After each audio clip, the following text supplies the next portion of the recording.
Leyte Representative Martin Romualdez said that the Iglesia Ni Cristo's anti-poverty projects are more comprehensive in approach compared to the government's Conditional Cash Transfer or CCT program.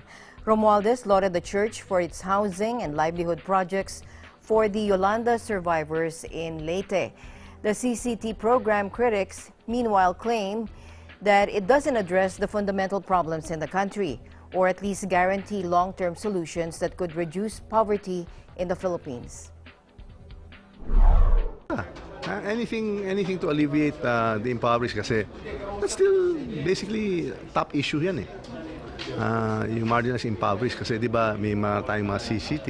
Pero mas parang mas nakita ko comprehensive na approach ng ng Iglesia Ni Cristo kasi nakita ko yan sa Tacloban. Nung dumating sila, yung pagbigay nila ng relief goods, talagang all out. Walang kinikili ang kulay, political party, kung residente ka man o anong relihiyon mo, bigay na bigay. Pagkatapos, tahimik lang sila, nagko-consolidate sila ng over 1,000 hectares na a resettlement site.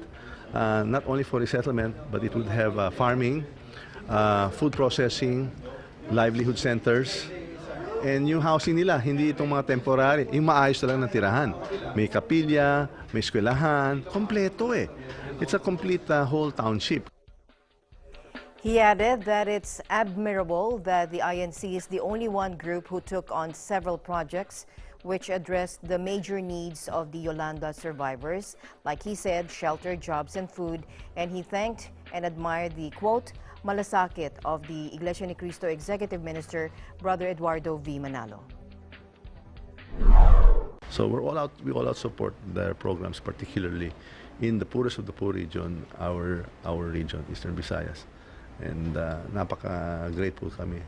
Papasalamat kami kay Eduardo, yung Executive Minister, at sa lahat ng mga kapatid na tumutulong.